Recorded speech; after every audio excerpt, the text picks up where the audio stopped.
प्रभु यीशु मसीह के नाम में आपको अनुग्रह, शांति और आशीष मिले। एल्बर्ट आइंस्टाइन के बारे में हमने पहले भी सुना है और कौन आइंस्टाइन को नहीं जानता। हर एक फिजिक्स का स्टूडेंट या साइंस का स्टूडेंट भी आइंस्टाइन को जानता है। और आइंस्टाइन आज से करीब 125 या 150 साल पहले था और बहुत हाई आईक्यू का व्यक्ति था वो।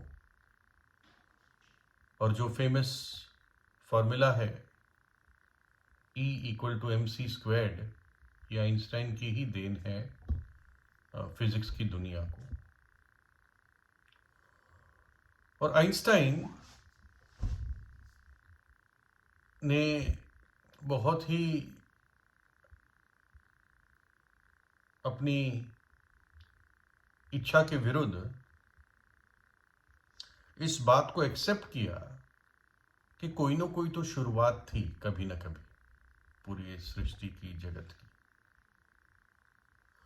और दूसरी चीज उसको माननी पड़ी कि कोई ना कोई उच्च श्रेणी की तर्क की सामर्थ्य इस दुनिया में है।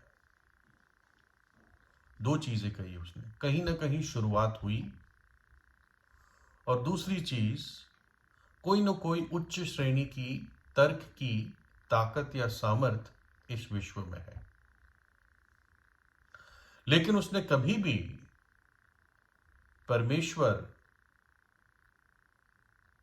किसी व्यक्ति के जीवन में कार्य कर सकता है इस बात को कभी एक्सेप्ट नहीं किया। एक व्यक्तिगत परमेश्वर की सच्चाई को आइंस्टाइन ने कभी एक्सेप्ट नहीं किया।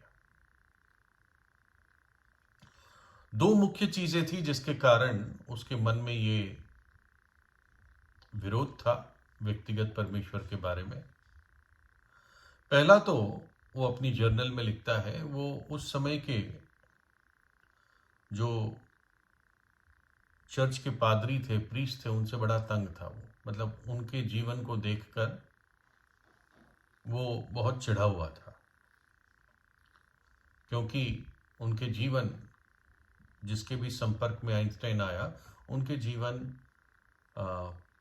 बाइबल के अनुसार नहीं थे। इसलिए उससे उसको ठोकर लगी और वो कड़वाहट से भरा हुआ था इन चर्च के प्रीस्टों से। दूसरी चीज वो कहता था कि अगर परमेश्वर सर्वशक्तिमान है तो फिर मनुष्य अपने चुनाव के लिए और कार्यों के लिए क्यों जिम्मेदार है। अगर परमेश्वर सर्वशक्तिमान है तो जो कुछ एक मनुष्य करता है, उसका कोई भी एक्शन, काम, उसका विचार, उसकी भावना, उसके एम्बिशंस, जीवन में करना चाहता है, ये सब फिर उसी परमेश्वर का काम है क्योंकि वो सर्वशक्तिमान है।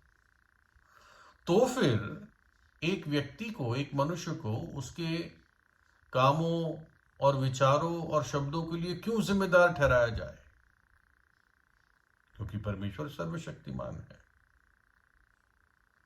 और अगर ये सर्वशक्तिमान परमेश्वर सजा देने वाला है या प्रतिफल देने वाला है, रिवॉर्ड देने वाला है, तो ये वो अपने ऊपर ही अपना न्याय कर रहा है, क्योंकि उसी ने मनुष्य से ये सब करवाया।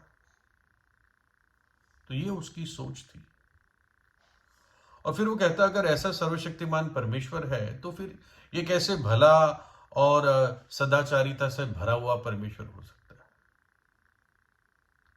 और इसलिए आइंस्टाइन बहुत सारे ऐसे हाई आईक्यू के लोगों के समान उसने एक व्यक्तिगत परमेश्वर की सच्चाई को रिजेक्ट किया, इनकार किया। बस वो इसी दो नतीजे पे पहुंचा कि कहीं ना कहीं से शुरुआत हुई और कोई ना कोई उच्च श्रेणी के तर्क की सामर्थ्य इस विश्व में है। ऐसा लगता है कि आइंस्टाइन इस बात को एक्सेप्ट नहीं कर पाया, ग्रहण नहीं कर पाया कि मेरा कोई और न्याय करेगा, जिसको परमेश्वर कहते हैं, सृष्टिकर्ता कहते हैं, कि वो कौन होता है मेरा न्याय करने वाला। बहुत सारे जो लोग ऐसे हाई आईक्यू लेवल के होते हैं, वो कई बार अपनी इस बुद्धि में निर्बुद्धि हो जाते हैं और आसानी से अपने से किसी बड़े को ग्रहण करना उनके लिए बहुत मुश्किल होता है। मैं तो सोचता हूं जो साइंटिस्ट होते हैं, डॉक्टर्स होते हैं, इनके लिए सबसे आसान होता है परमेश्वर पर विश्वास करना, क्योंकि वो खुद जब अपनी रिसर्च करते हैं, पढ़ाई करते हैं, शोध करते हैं, उनको पता चलता है कि कितनी अद्भुत चीजें इस विश्व में है। एक चींटी पर कई सारी पीएचडीज लिखी जा सकती है, सिर्फ एक चींटी पर। लेकिन क्योंकि बात आती है जिम्मेदारी की और अपने जीवन का हिसाब देने की, इसलिए लोग इस विचार को ही दूर कर देते हैं कि यार हो ही नहीं सकता कोई परमेश्वर। कहीं ना कहीं हुई होगी शुरुआत, कुछ तो कुछ होगी, उच्च श्रेणी की तर्क की सामर्थ्य। और सच बात यह भी है कि आइंस्टाइन का अपना नैतिक जीवन की बहुत कोई अच्छा नहीं था, और उसकी 2 शादियां हुई थी, और ऐसा नहीं कईयों की 2 बार शादी होती है, लेकिन शादी के बाहर या शादी से पहले इसका बच्चा हो गया था। और इसलिए कई सारे लोग आइंस्टाइन की तरह अपने पापों के लिए खुद जवाबदेह नहीं होना चाहते। लेकिन बाइबल हमें एक व्यक्तिगत परमेश्वर प्रस्तुत करती है। मैं प्रभु के कहे हुए कुछ वाक्यों को बताता हूं। यिर्मयाह 31:3, यहोवा ने मुझसे दूर से दर्शन देकर कहा, मैं तुझसे सदा प्रेम रखता आया हूं, इस कारण मैंने तुझ पर अपनी करुणा बनाई रखी है। ये प्रभु कहता है, मैं कहता है, तू कहता है। क्या यह हो सकता है कि कोई माता अपने दूध पिए बच्चे को भूल जाए और अपने जन्माए हुए लड़के पर दया ना करे? हाँ, वो तो भूल सकती है, परंतु मैं तुझे नहीं भूल सकता। मैं तुझे नहीं भूल सकता। यशायाह 41:10, मत डर क्योंकि मैं तेरे संग हूं, इधर उधर मत ताक क्योंकि मैं तेरा परमेश्वर हूं। मैं तुझे दृढ़ करूंगा और तेरी सहायता करूंगा, और अपने धार्मिकता के दाहिने हाथ से मैं तुझे संभाले रखूंगा। भजन 18। अब ये परमेश्वर का एक दास अपने गीत में, अपनी आराधना में प्रभु से कहता है, हे परमेश्वर, हे मेरे बल, मैं तुझसे प्रेम करता हूं। परमेश्वर यीशु मेरी चट्टान और मेरा गढ़ और मेरा छुड़ाने वाला, मेरा ईश्वर मेरी चट्टान है, जिसका मैं शरणागत हूं। वो मेरी ढाल और मेरी मुक्ति का सींग और मेरा ऊंचा गढ़ है। ना केवल प्रभु व्यक्तिगत है, लेकिन यहां पर जो प्रभु की आराधना कर रहा है वो भी कितना प्रभु से करीब व्यक्तिगत रीति से है। और मैं बहुत सारा व्यक्तिगत संबंध परमेश्वर और उसके विश्वासी के बीच में पाता हूं बाइबल में। लेकिन ये तब शुरू होता है जब एक व्यक्ति जान ले कि परमेश्वर कौन है और उसने क्या कार्य मेरे लिए किया है। परमेश्वर पिता ने अपने पुत्र प्रभु यीशु मसीह को इस जगत में भेजा ताकि वो पापियों का बचाने वाला, पापियों का उद्धारकर्ता बने। वो मनुष्य बना, वो एक कुंवारी के जरिए इस जगत में उसने जन्म लिया, बेथलेहम के छोटे नगर में। वो वास्तव में परमेश्वर देहधारी था, ईश्वर शरीर में प्रकट हुआ। ये भक्ति का भेद बड़ा गंभीर है। और कलवरी के क्रूस पर उसने पापियों के लिए अपना प्राण दिया। परमेश्वर के उस सारे न्याय को और दंड को अपने ऊपर ले लिया, हमारे पापों को अपने शरीर में उठा लिया, अपना पवित्र लहू हमारे प्रायश्चित के लिए, हमारी आत्माओं को बचाने के लिए उसने बहा दिया और स्वयं तीसरे दिन मृतकों में से जी उठा। इसलिए जो पापी पश्चाताप करके प्रभु यीशु पे विश्वास करता है वो दंड से, पापों की सजा से मुक्त हो जाता है। लिखा है यूहन्ना 1:12 में, जितनों ने यीशु पर विश्वास किया और उसको ग्रहण किया उनको परमेश्वर की संतान होने का अधिकार प्राप्त हुआ।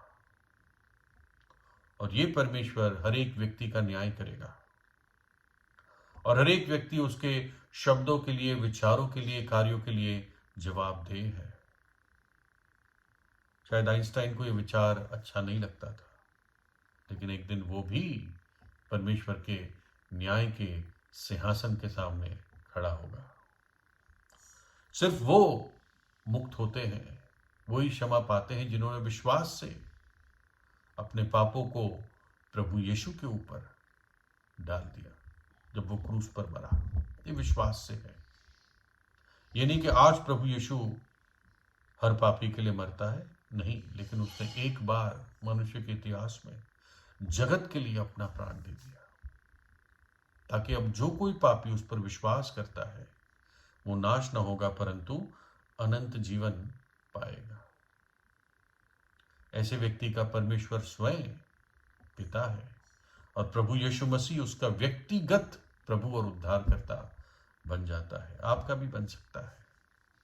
रोमियो 10:9 में लिखा है कि यदि तू अपने मुंह से यीशु को प्रभु जानकर अंगीकार करे और अपने मन से विश्वास करे कि परमेश्वर ने उसे मरे हुओं में से जिलाया तो तू निश्चय उद्धार पाएगा। क्योंकि धार्मिकता के लिए मन से विश्वास किया जाता है और उद्धार के लिए मुंह से अंगीकार किया जाता है। प्रभु यीशु पर विश्वास करें। वो आपका व्यक्तिगत प्रभु और उद्धारकर्ता बनना चाहता है। कहता है, देख मैं तेरे द्वार पर खड़ा हुआ खटखटाता हूं, हे मेरे पुत्र अपना हृदय मुझे दे दे। प्रभु यीशु आपको आशीष दे।